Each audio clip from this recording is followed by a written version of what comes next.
আসসালামু আলাইকুম ওয়া রাহমাতুল্লাহি ওয়া বারাকাতুহু। দেশ ও দেশের বাহির যে যেখান থেকে দেখছেন সকলকে জানাই আন্তরিক শুভেচ্ছা, অভিনন্দন ও মোবারকবাদ।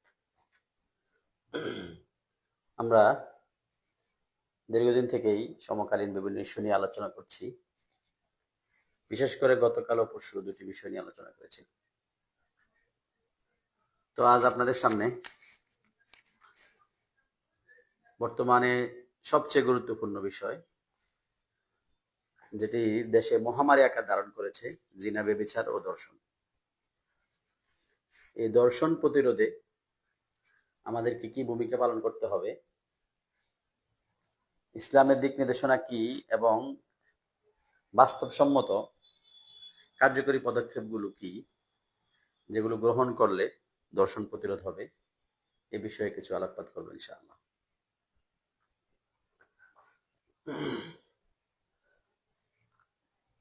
স্বাভাবিকভাবে বর্তমান বস্তুবাদী এবং পুঁজিবাদী পশ্চিমা সভ্যতার গোলাম যারা, তারা ধর্ষণকে একটি অপরাধ হিসাবে চিহ্নিত করলেও জিনা, ব্যভিচার, ট্রান্সজেন্ডার, সমকামিতা এবং স্বেচ্ছায় বিভিন্ন অশ্লীলতাকে তারা অপরাধ হিসাবে গণ্য করে না, বরং এটিকে অধিকার হিসাবে তারা দেখে থাকে। ফলে ধর্ষণ প্রবণতা বন্ধ হোক, এটি তারা স্বাভাবিকভাবে চায় না। এবং ধর্ষণের যত উপাদান আছে, মূলত এগুলো তারা নিজেরা তৈরি করে এবং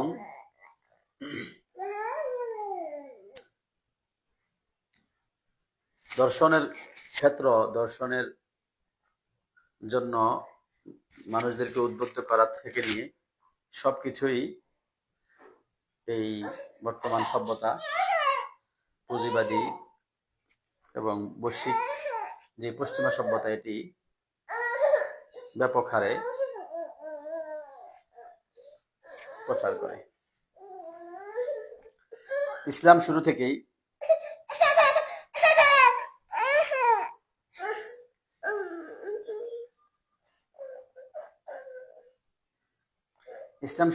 এ বিষয়ে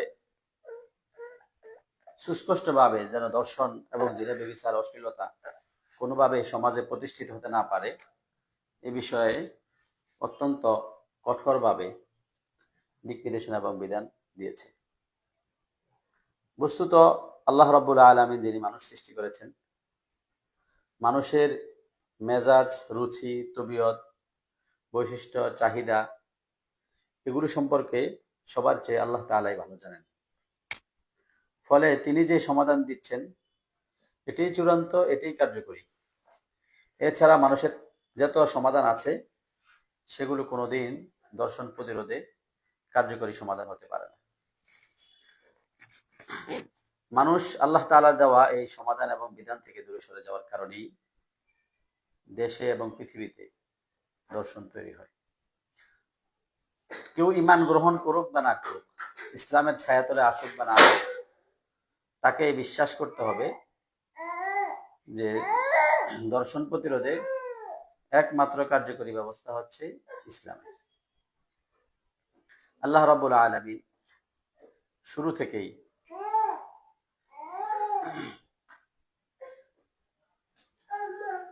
যেন ধর্ষণের প্রবণতা তৈরি না হয়, এজন্য আল্লাহ তাআলা স্পষ্ট করে দিয়েছেন, ওয়ালা তাকরাবুজ জিনা ইন্নাহু কানা ফাহিশা। জিনা করা তো দূরের কথা,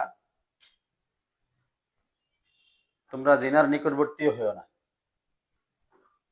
ইন্নাহু কানা ফাহিশা, নিশ্চয়ই এটি হচ্ছে অশ্লীলতা। ওয়ালা তাকরাবুল ফাওয়াহিশা মা যাহারা মিনহা ওয়া মা বাতান,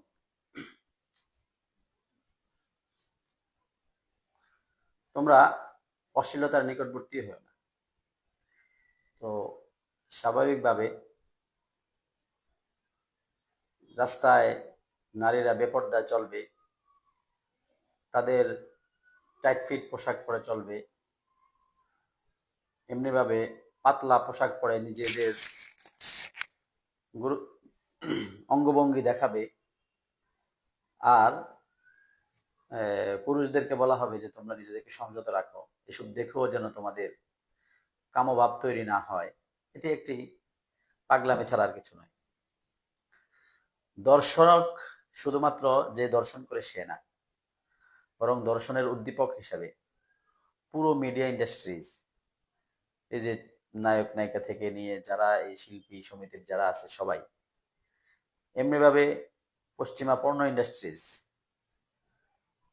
এভাবে ইন্টারনেট জগতের অনেকগুলো নাটক সিনেমা থেকে নিয়ে এবং মেয়েদেরকে অশালীন পোশাকে অভ্যস্ত করতে উদ্বুদ্ধ করার জন্য বিভিন্ন মিডিয়া বিজ্ঞাপন প্রচার, এই সব কিছুই দর্শনের পিছনে মূল দায়ী।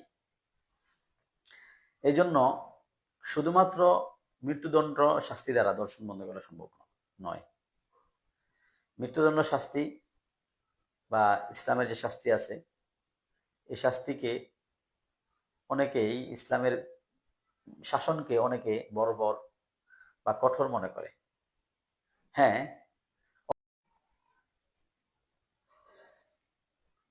অপরাধীর জন্য ইসলামের বিধান অত্যন্ত কঠোর, কিন্তু শালীন সাধারণ মানুষ যারা যারা অপরাধ থেকে বেঁচে নিরাপত্তার সাথে বাঁচতে চায়, তাদের জন্যই একমাত্র সমাধান এবং পুরো জীবন ব্যবস্থা হিসাবে গ্রহণ করার মতো হচ্ছে ইসলাম। কথা দীর্ঘ হয়ে যাচ্ছে। মূল কথা হচ্ছে যে দর্শন বন্ধের জন্য শরিয়া অনুশাসনকে পরিপূর্ণ অ্যাপ্লাই করা ছাড়া বিকল্প রাস্তা নেই। বিশেষ করে পর্দার যে বিধান শরিয়া দিয়েছে, জিনা, ব্যভিচার, অশ্লীলতা, গায়রে মাহরাম নারীদেরকে তাদের চেহারা আবৃত করে রাখা, এই সব কিছু জনগণ, দেশ, জাতি গ্রহণ করলেই দর্শন বন্ধ হবে। এরপরেও দর্শনের যে শাস্তি রয়েছে সেটি ইসলামে রেখেছে। তার মানে দর্শন বন্ধের যত উদ্দীপনা, দর্শনের প্রতি আগ্রহ তৈরি করা যা কিছু আছে, সব দরজা বন্ধ করার পরেও শাস্তির বিধান রাখা হয়েছে মৃত্যুদণ্ড। তো ইসলামের এই শাস্তির বিধান মৃত্যুদণ্ড, এটাকে অনেকে এই মাঝে মধ্যে যখন আফগানিস্তানের বা বিশ্বের বিভিন্ন অঞ্চলের থেকে মিডিয়াতে আসে যে পাথর মেরে দর্শককে হত্যা করা হয়েছে, এটাকে বা 100 বেত্রাঘাত করা হয়েছে জিনাকারী ব্যভিচারী নারী বা পুরুষকে, তখন এটাকে বর্বরতা হিসাবে আখ্যায়িত করা হয়। কিন্তু এখন তারাই, যারা এই বর্বরতা হিসাবে আখ্যায়িত করে, তারাই দর্শকের শাস্তি মৃত্যুদণ্ড চায়। তবে বাবা, তোমরা দর্শকের শাস্তি মৃত্যুদণ্ড এই বিধানের কারণে ইসলামকে বর্বর, ইসলামকে সেকেল, ইসলামকে কঠোর, ইসলাম শরিয়ার বিরুদ্ধাচরণ করতেছ, নিজেরাই তো আবার সেটাই চাচ্ছ। এমনিভাবে যদি দেখি আমরা মাদকের শাস্তি, মাদক সেবনের শাস্তি ইসলাম স্যাম্পল, মাত্র 80 বেত্রাঘাত। কিন্তু আমাদের দেশে মাদক সেবনের জন্য ক্রস ফায়ারের আইনও হয়েছে, মানে মৃত্যুদণ্ড পর্যন্ত মাদক সেবনের জন্য দিছে। তো ইসলামী শাসন কঠিন না তোমাদের মানব রচিত বানানোর আইন কঠিন? মূলত আমরা দেখছি যে এই শাসন ব্যবস্থা মৌলিকভাবে অপরাধী যারা ধনী, যারা বিত্তশালী, যারা পুঁজিপতি, তাদেরকে রক্ষা করার জন্য করতে হবে বিধায় তারা এই কঠিন শাস্তিগুলোকে, ইসলামের যে কঠিন শাস্তিগুলো আছে এগুলোকে নিয়ে সমালোচনা করে। কিন্তু যখন এই অপরাধ কোনো নিম্ন পর্যায়ের মানুষ করে, তখন তারা ইসলামের যে শাস্তি আছে কখনো কখনো সেই শাস্তির থেকেও কঠিন শাস্তির পক্ষে তারা কথা বলে। এটা হচ্ছে মূলত তাদের দ্বিচারিতা এবং নিজেদের স্বার্থ অর্জনের একটি উপলক্ষ। তো প্রথম কথা হচ্ছে যে ইসলামী শরিয়ার যে দণ্ডবিধান আছে, আয-যানিয়াতু ওয়াজ-যানি ফাজলিদু কুল্লা ওয়াহিদিন মিনহুমা মিয়াতা জালদা, ব্যভিচারী নারী অথবা পুরুষ যদি তারা অবিবাহিত হয়, তাহলে তাদের শাস্তি হচ্ছে তাদেরকে 100 বেত্রাঘাত করতে হবে জনসম্মুখে। এমনিভাবে যদি তারা বিবাহিত হয়, তাহলে তাদেরকে পাথর নিক্ষেপ করে হত্যা করা। এটি হলো দ্বিতীয় স্টেপ। ইসলামের যে শাস্তির বিধানগুলো আছে এগুলো প্রয়োগের জন্য নয়, এগুলো হচ্ছে অপরাধ দূর করার জন্য, ভয় দেখানোর জন্য। এই জন্যই জিনা বা ব্যভিচারের বা যে কোনো শাস্তিগুলো আছে, অন্যান্য চুরি, হাত কাটা থেকে নিয়ে সবকিছুর মধ্যে এত কঠিন থেকে কঠিন শর্ত রাখা হয়েছে, যেন সহজেই কেউ এই শাস্তির সম্মুখীন না হয়। যেমন বেবিচারের শাস্তির ক্ষেত্রে 4জন পুরুষ দেখতে হবে। তারা যে বেবিচার করেছে এটি প্রমাণ করার জন্য 4জন পুরুষ দেখতে হবে। 4জন পুরুষ কি দেখা সম্ভব? এত ফাঁক রেখে কেউ বেবিচার করে? এবং কেমন দেখতে হবে? কালমিল ফিল মুকহালা, সুরমাদানের মধ্যে সুরমার শলা যেভাবে রাখে এভাবে, মানে সরাসরি জিনা করতে দেখতে হবে। এবং এই সাক্ষী যারা, তাদের যাচাই বাছাই তারাও সেরকম নির্ভরযোগ্য হতে হবে। তো অনেক ব্যাপক শর্তর মাধ্যমে এই জিনার শাস্তি হদ সাব্যস্ত হয়, বেবিচারের শাস্তি এই এবং বিবাহিত নারী পুরুষের শাস্তির অর্জন সাব্যস্ত হয়। কিন্তু বিধান এত কঠিন রাখা হয়েছে যাতে করে কেউই এই অপরাধ করার দুঃসাহস না দেখে। শুধুমাত্র সংসদে আইন হলো অথবা সংসদ ব্যবস্থার বা বর্তমান সরকার আইন করলো যে ধর্ষণের শাস্তি মৃত্যুদণ্ড, বন্ধ হবে? হবে না। রাষ্ট্রদ্রোহের শাস্তি তো মৃত্যুদণ্ড। রাষ্ট্রদ্রোহ মানুষ করছে না। এমনি ভাবে শেখ হাসিনা শেখ মুজিবুর রহমানকে গালি দিলে, তার কুটনাম করলে তার শাস্তি মৃত্যুদণ্ড বিধান করছিল, কোনো লাভ হয়েছে? তারপরে আপনার এই মাদকের শাস্তি আছে মৃত্যুদণ্ড।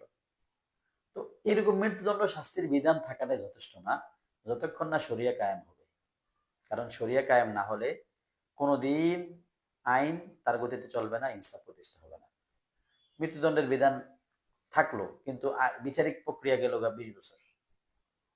এই যে বর্তমান গণতান্ত্রিক শাসন ব্যবস্থায় বিচারের দীর্ঘায়িততা, এটি সম্পূর্ণ জুলুম। ইসলামে এত দীর্ঘ সময় নিয়ে বিচার করার কোনো সিস্টেম নেই। আর অপরাধ করলে তাকে নিবৃত করা এবং শুধু তাকে শাস্তি দেওয়া উদ্দেশ্য থাকে না, বরং তার এই শাস্তি দ্বারা যেন কোটি কোটি মানুষ অপরাধ থেকে বিরত থাকতে পারে, এটা হলো মূল উদ্দেশ্য ইসলাম।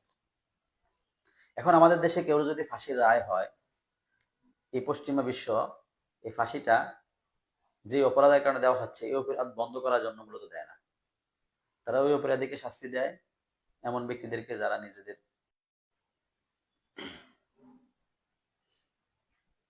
যারা নিজেদের বিরুদ্ধে থাকার কারণে মূলত শাস্তি দেয়। রাত 12টায় শাস্তি দেয়, মানে সবাই যখন ঘুমিয়ে যাবে তখন শাস্তি। তার মানে কি? তাকে যে ফাঁসি দেওয়া হলো কেউ দেখলো না, আর 1 মিনিটের মধ্যে ফাঁসি শেষ। মিডিয়া কভারেজ করে না, কাউকে সেখানে যেতে দেয় না। অন্ধকার কুঠুরিতে 1-2 জনের উপস্থিতিতে ফাঁসির রায় কার্যকর করা হয়। তাকে যে ফাঁসি দেওয়া হচ্ছে এটা জনসম্মুখে উপস্থাপন করা হয় না। ফলে যে অপরাধ করছে সে শাস্তি পেয়ে চলে গেল, কিন্তু এই শাস্তির কারণে মানুষের মধ্যে যে ভয় তৈরি, এটি তৈরি হয় না। তো বিচারিক প্রক্রিয়া দীর্ঘায়িত হওয়া, ইন্ডিয়াতে না পাকিস্তানে মনে নাই, এক মহিলা 3 বছর বয়সে, মানে বিবাহের 3 বছর পর স্বামীর সাথে বনিবনা হচ্ছে না এবং স্বামীর সাথে সে সংসার করবে না, এই মর্মে সে কোর্টে বিচার চাইছে। কোর্ট আদালত ধারাবাহিক তথ্য বিশ্লেষণ, সাক্ষী প্রমাণ যে বাস্তবে স্বামী তার উপর জুলুম করছে, এটা প্রমাণ করতে 20 বছর লাগছে। তো বিবাহের 20 বছর, মানে এটা 20 বছর লাগলে 3 বছর বিবাহের পর 23 বছর একটা লোকের সাথে 23 বছর সংসার করার পরে এখন কি আর সেই জরুরত থাকে? এমনিভাবে যাবজ্জীবন জেল অথবা দীর্ঘদিন কারাবাস, এটিও ইসলামের শাস্তি বিধানের সাথে সামঞ্জস্যপূর্ণ নয়। কেননা একজন সক্ষম পুরুষ অপরাধ করার কারণে যদি তাকে কারাগারে রাখা হয়, এই অপরাধের শাস্তি সে একা পায় না, তার পরিবার পায়। উদাহরণস্বরূপ দেখেন, ভারতে একটি আইন হয়েছে যে কেউ যদি তার স্ত্রীকে 3 তালাক দেয়, তাহলে 1 নম্বর 3 তালাক হবে না, তালাকই হবে না। 2 নম্বর, স্বামী বেচারাকে 3 বছর কারাদণ্ড দেওয়া হবে। 3 নম্বর, এই 3 বছরে স্ত্রী ভরণ পোষণ স্বামীকে দিতে হবে। বলেন তো মানুষের মাথায় কত বড় বোকামি হলে হতে পারে? আসলে ওহির জ্ঞান ছাড়া তো মানুষ পাগল আসলে। একটা লোক 3 তালাক বলছে, বলার কারণে তালাক নাই হয়, তাহলে এটা তো অপরাধী হইল না। আচ্ছা, তারপর যদি তাকে 3 বছর জেল দেওয়া হয়, তাহলে সে কিভাবে ইনকাম করবে আর কিভাবে সে বাচ্চা এবং স্ত্রীর ভরণ পোষণের ব্যবস্থা করবে? শাস্তি তো তার স্ত্রীকে দেওয়া হচ্ছে। আর সে স্বামী বেচারা তো জেলখানায় মোটামুটি 3 বেলা বা 2 বেলা খাবারের ব্যবস্থা তার থাকে। সে বাইরে থাকলে নিজের খাবারের ব্যবস্থা হইতো, স্ত্রী সন্তানের জন্য খাবারের ব্যবস্থা করতে। এখন জেলে থেকে নিজেরটা খায়, কিন্তু সন্তান সন্ততিদের জন্য ইনকাম করার সুযোগ পাবে কোথায়? এখন যে বলা হচ্ছে তাকে